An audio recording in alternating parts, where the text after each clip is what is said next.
Bonjour et bienvenue pour cette nouvelle vidéo. Aujourd'hui, nous abordons le magnifique parcours de Rafael Nadal, le meilleur joueur de tennis de l'histoire sur terre battue. Rafael Nadal revient après une longue année d'absence pour la compétition à Brisbane en janvier 2024, avant de peut-être s'arrêter définitivement. Et c'est pour cette raison que je voulais vous faire cette vidéo maintenant, histoire de comprendre pourquoi il est parti depuis plus d'un an et pourquoi il pense peut-être prendre sa retraite après la saison de 2024. Avant de commencer cette vidéo, n'oublie surtout pas de t'abonner, très important, et on est parti. He tenido miedo de anunciar las cosas porque al final es un año sin competir, pero lo que más me preocupa no es la cadera, ¿no? Sino es todo lo demás. Creo que estoy preparado y confío y espero que las cosas vayan bien y que me dé la oportunidad de poder disfrutar en la pista otra vez. Rafael Nadal est né le 3 juin 1986 à Manacor, à Majorque, en Espagne. Rafael est issu d'une famille sportive, il vit avec ses parents et sa petite sœur, et a deux oncles, Miguel Angel, qui est à l'époque joueur du FC Barcelone, et Tony, entraîneur de tennis. Tout petit, Rafael y joue donc au foot, au tennis et au basket, et il adore surtout le foot et le tennis. Cependant, il décide d'en choisir un pour vraiment s'y mettre sérieusement, et il va choisir le tennis. Et c'est son oncle Tony qui prendra alors la sérieuse tâche de l'entraîner. Rafael commence à jouer au tennis très jeune, donc vers 3 ans, et c'est à l'âge de 8 ans qu'il va faire sa première compétition officielle, celle des Baléares, qu'il remporte. À 11 ans, il remporte l'Open Super 12 doré. Rafael raconte qu'à ce moment-là, il hésitait encore entre le foot et le tennis, sauf qu'il a bien compris après cette compétition-là que sa carrière avait bel et bien commencé dans le tennis. À 13 ans, il remporte le célèbre tournoi des Petits As à Tarbes. Un an plus tard, l'ancien vainqueur du Grand Chelem, Pat Cash, se rend à Majorque pour jouer un match d'exhibition contre Boris Becker sur terre battue. Pour rappel, un Grand Chelem, c'est le principe de gagner Roland-Garros, Wimbledon, l'US Open et l'Open d'Australie la même année. Et un match d'exhibition, c'est un match non officiel qui est surtout là pour le divertissement et pour vraiment promouvoir le tennis. Boris Becker va se blesser malheureusement juste avant ce match et on va appeler donc Rafael Nadal, qui avait gagné donc la compétition des Petits As un an auparavant, pour remplacer Boris. Le truc, c'est que Pat Cash, il a 36 ans, Rafael Nadal, il a 14 ans, et Pat, c'est l'ancien vainqueur du Grand Chelem, donc quand même, c'est un level qui est quand même assez haut, et Pat va accepter, malgré le jeune âge de Rafael Nadal. Et il se fait, les amis, écoutez bien, soyez assis, que Rafael Nadal va gagner ce match à 14 ans, contre l'ancien vainqueur du Grand Chelem. Je sais pas si on se rend compte déjà à 14 ans, quoi. C'est alors évidemment décidé, Rafael Nadal veut devenir professionnel et faire une vraie carrière de tennis professionnelle. À 18 ans, il remporte son premier Roland-Garros et sachez que c'est la première victoire d'une très longue série.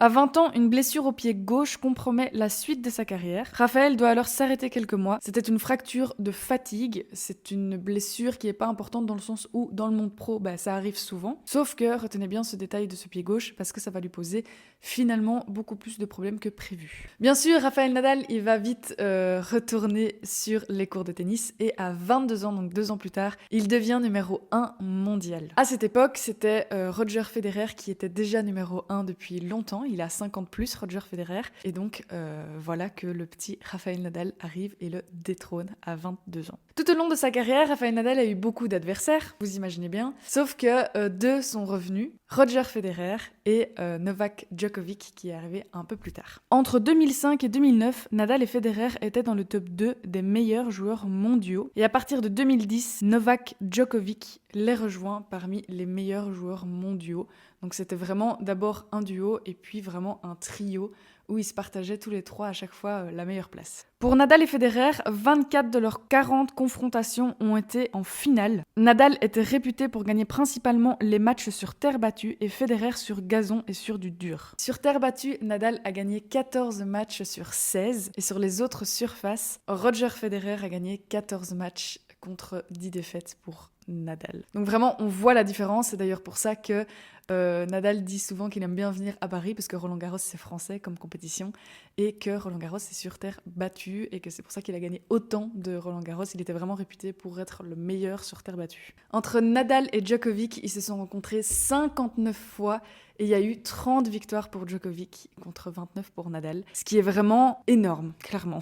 En septembre 2022, Roger Federer prend sa retraite et c'était vraiment une soirée remplie d'émotions. On a pu voir Federer et Nadal côte à côte en train de pleurer. Et Nadal disait que depuis le départ de Federer, clairement il y avait un bout de lui-même qui était parti. Je pense qu'ils étaient adversaires depuis toutes ces années, mais je pense aussi qu'ils se sont vraiment liés d'amitié. Et qu'au final, ils ont quand même vécu des émotions fortes ensemble. Et je pense que quand tu te rencontres autant, et que tu participes autant à la carrière de l'autre, entre guillemets, je pense que tu dois quand même fortement te lier d'amitié. Et donc, ces images étaient vraiment fortes. En tout, Nadal a soulevé 92 trophées dans sa carrière, dont 22 grands chelems et 2 médailles d'or olympiques. Ce qui est énormissime. Pour parler un peu de sa vie pro, à 19 ans, il s'affiche pour la première fois avec sa petite amie Siska Perello. Ils se marient en 2019 et ils ont un enfant le 8 octobre 2022. En 2007, il lance avec sa maman la fondation Rafael Nadal. Son objectif est d'utiliser le sport et ses valeurs pour aider les enfants défavorisés en Espagne et en Inde. En 2010, Rafael a donc 24 ans et inaugure le centre Rafa Nadal Tennis School en Inde. En collaboration avec une ONG qui est spécialisée depuis 40 ans dans le développement, Nadal crée donc une école et un centre d'entraînement dans l'une des régions les plus pauvres d'Inde. La Rafa Nadal School prévoit d'accueillir 150 élèves. Au programme, donc, il prévoit du sport, du tennis, des mathématiques, de l'anglais et de l'informatique poussée. Il va aussi amener beaucoup de soutien en matière de nutrition et de santé. Raphaël s'implique aussi dans l'organisation des Jeux Olympiques spécialisés. Donc ce sont des compétitions sportives qui réunissent des personnes en déficience mentale, que ce soit par sa présence à des animations ou en créant des journées de tennis au nom du comité des Jeux spéciaux. À 31 ans, il va attaquer Roselyne Bachelot, qui était l'ancienne première ministre des Sports. Elle l'avait accusée de dopage. We have, I think, a great anti-doping program, so that's it. And the only thing that I can say is believe in the anti-doping control and believe in the values of the sport in general. Outside of that, the people who are not doing the right things is 100% sure that they don't deserve to be competing in the world of sport. Roselyne Bachelot va être condamnée à 10 000 € de dommages et intérêts. Et Rafael Nadal, qu'est-ce qu'il va faire? Il va reverser l'intégralité de l'argent à des œuvres sociales en France. Ce qui est vraiment très stylé, parce que ça veut clairement dire qu'il lui a pris ses thunes pour les réinfiltrer dans des choses beaucoup plus sociales en France. Je trouve ça très cool. En 2018, il va y avoir beaucoup de tempêtes et d'inondations sur son île à Majorque en Espagne. Donc il va participer à des opérations sauvetage près de ses terres natales. Globalement, avec tout ce que je viens de vous dire, je pense qu'on peut en déduire que cet homme est extrêmement humain, altruiste. Et d'ailleurs, même dans le monde du tennis, ses adversaires et même ses amis ont tendance à dire que c'est un joueur qui est fair-play. C'est vraiment le dernier à s'énerver sur un terrain de tennis. Ce mec n'a jamais même cassé une raquette, il s'est jamais énervé sur personne. Donc oui, je pense que globalement, c'est une personne qui est vraiment appréciée pour toutes ses qualités. Et je pense que c'est vraiment fondamentalement quelqu'un de bon. Raphaël, il est aussi connu pour avoir certains rituels et certains tocs qui font rire beaucoup de gens. Tout d'abord, à Roland-Garros, il a toujours le même casier, donc le numéro 159. Ensuite, quand il arrive sur le terrain, il boit toujours deux choses. Donc premièrement, une boisson énergisante. Deuxièmement, une bouteille d'eau qui va ensuite vraiment ranger précisément l'une à côté de l'autre. En rentrant sur le terrain de tennis, il ne va jamais marcher sur une ligne blanche. Il faut savoir aussi un truc rigolo avec lui, c'est qu'il est droitier, mais qu'il joue avec la main gauche, ce qui est apparemment pas courant dans le tennis, et ce qui fait du coup quelque chose de quand même assez positif dans sa manière de jouer. Alors à chaque fois qu'il gagne un trophée, il le mord. Et un truc aussi rigolo, c'est son toc de toucher son nez, tirer son maillot, qui fait apparemment genre tout le temps, c'est un vrai toc. Pour en revenir du coup sur son actualité, sur la raison de son absence et pourquoi peut-être il prendra sa retraite en 2024, il faut revenir donc en 2020 où ça s'est vraiment fortement dégradé, donc pendant le confinement. Donc 2020, le Covid arrive, les matchs sont suspendus, donc il n'y a plus rien qui se passe. Et ça tombe bien parce que il a encore une blessure au pied gauche à ce moment-là, donc on lui dit qu'il faut vraiment qu'il s'arrête, qu'il faut vraiment qu'il se repose. Le tournoi de Roland-Garros qui avait été alors a été reporté en septembre 2020. Rafael Nadal a quand même voulu le faire malgré sa grosse douleur au pied. Cette saison-là, c'était Novak Djokovic qui avait jamais encore perdu, la grosse bête noire de cette saison 2020. Il s'est retrouvé en finale quand même avec Rafael Nadal. Et malheureusement pour Novak Djokovic, Rafael va gagner. Et malgré sa blessure, rien ne l'arrête, ce mec. Ensuite, l'année 2020 va un peu être catastrophique pour Rafael Nadal. Il va vivre vraiment beaucoup de défaites. Et il va même finir par déclarer forfait pour quelques tournois de fin d'année, de fin de saison 2021. C'est à ce moment-là, en fait, qu'on va apprendre que son pied gauche ne l'a toujours pas quitté et que cette blessure date d'il y a vraiment, début de sa carrière. Et que, en fait, c'était pas une petite blessure anodine et que c'était vraiment quelque chose de beaucoup plus important. On va apprendre que Nadal souffre du syndrome de Müller-Weiss, une maladie dégénérative entraînant une déformation d'un des os de la partie centrale du pied, une forme d'arthrose incurable. Donc, malheureusement, il ne pourra jamais être guéri de cette blessure et il aura toujours mal. Il pourra vraiment réduire la blessure, mais il aura toujours mal. Raphaël, du coup, il hésite à mettre déjà un terme à cette carrière à ce moment-là et il explique que sa blessure, il y a des jours où sur le terrain, c'est de plus en plus compliqué. Parfois, il a des ailes qui poussent, mais parfois vraiment, il n'arrive pas à passer au-dessus.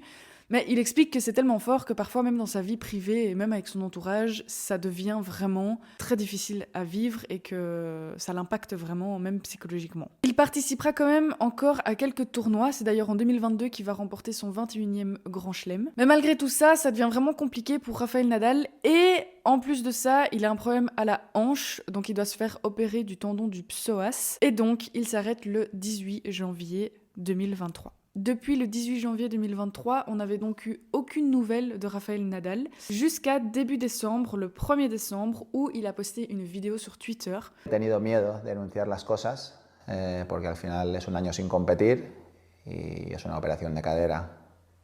Pero lo que más me preocupa no es la cadera, ¿no? Sino es todo lo demás. En expliquant qu'il revenait pour la compétition de Brisbane en janvier 2024, donc après un an d'absence, mais que c'était probablement sa dernière saison, puisque après ça, il pensait prendre sa retraite. Il a expliqué qu'il voulait pas être définitif parce qu'il a juste pas envie de dire et puis qu'après ça change. Et il a envie de se laisser quand même une possibilité de voir un peu comment ça se passe, de se dire voilà, on sait jamais. Il a pas envie de se mettre des limites, mais il sait qu'à 37 ans, avec la carrière qu'il a eue, les blessures qu'il a aujourd'hui, qu'il a eues, la grosse opération de sa hanche quand même, il sait que voilà, il y a des énormes chances que ce soit la fin de sa carrière. Il a bien dit qu'il attendait rien de spécial de lui, dans le sens où il a toujours beaucoup attendu tout au long de sa carrière. Il a beaucoup travaillé, il a travaillé dur pour en arriver là. Et que là, il revient vraiment juste parce qu'en fait, il n'a pas envie de finir sa carrière sur ce point négatif, sur l'année 2021 qui s'est mal passée et sur toutes ses blessures de hanche et de pied.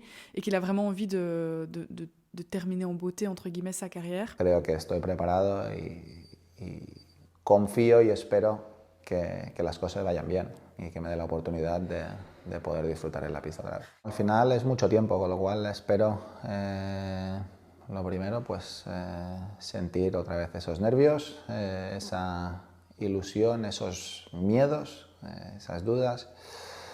Y espero de mí no esperar nada, esta es la verdad, ¿no? Tener la capacidad de no exigirme lo que me he exigido durante toda mi carrera, ¿no? Al final creo que estoy en una época diferente, en una situación y en un terreno inexplorado, con lo cual uno tiene interiorizado lo que ha hecho durante toda su vida, ¿no? Que es exigirse el máximo, ¿no? Y ahora mismo lo que espero realmente es ser capaz de no hacerlo, ¿no? De no exigirme el máximo, ¿no? De aceptar que las cosas van a ser muy difíciles al comienzo y darme el tiempo necesario y perdonarme que las cosas vayan mal al comienzo, que es una posibilidad muy grande, pero saber que puede haber un futuro no muy lejano en que las cosas pueden cambiar si mantengo la ilusión y el espíritu de trabajo y el físico me responde sin ninguna duda. Alors pour les pronostics, j'ai lu un peu beaucoup de choses. Donc déjà lui-même dit que il va y aller cool et qu'il va juste profiter et qu'il va pas être aussi exigeant envers lui-même. Certaines personnes disent que il va être affaibli. Là, ça fait plus d'un an qu'il a pas joué, il a mal partout. Donc c'est un peu partagé. Il y a d'autres personnes qui disent que ça reste Rafael Nadal et que justement ça fait un an qu'il s'est reposé et qu'il faut vraiment faire vraiment attention à lui pendant la compétition. Mais donc, je ne sais pas, on verra bien. À vous aussi de suivre un petit peu ce qui va se passer en janvier 2024 et suivre un petit peu ce qui va se passer pour sa fin de carrière. Est-ce qu'il va reprendre vraiment sa retraite définitivement ou non. Avec son arrêt là depuis 1 an, il est retombé à la 661e place, je pense. Donc c'est vraiment, il a complètement dégringolé. Moi franchement, ce que je lui souhaite, je ne sais pas si c'est possible en une compétition de remonter. Vraiment, je ne sais pas comment ça se passe les classements, mais je lui souhaite de partir avec un bon classement et de partir sur vraiment une réussite pour qu'il puisse vraiment être en paix avec tout ça et puis vraiment se reposer. Donc voilà, moi je connaissais pas du tout Rafael Nadal, c'est juste que j'ai vu l'info, en fait j'ai vu sa vidéo le 1er décembre et du coup je me suis dit que c'était vraiment l'occasion aussi de vous expliquer un peu sa vie, sa carrière, qui il est, de pouvoir aussi un peu comprendre mieux aussi son parcours si vous regardez les tournois de tennis ou si vous vous informez un peu de l'actu sportif. C'est la première histoire d'un homme sur ma chaîne. Je suis contente que ce soit un homme comme lui, parce que ça a l'air vraiment d'être une bonne personne qui a travaillé dur et qui est vraiment passionné. Donc voilà, dites-moi ce que vous en pensez dans les commentaires. Si vous avez des infos en plus, avoir un peu plus de valeur ajoutée à ma vidéo, n'hésitez surtout pas à laisser un commentaire. N'hésitez surtout pas à vous abonner aussi, très important. Je vous fais de gros bisous et je vous dis à très bientôt pour une nouvelle vidéo. J'ai raté celui-là.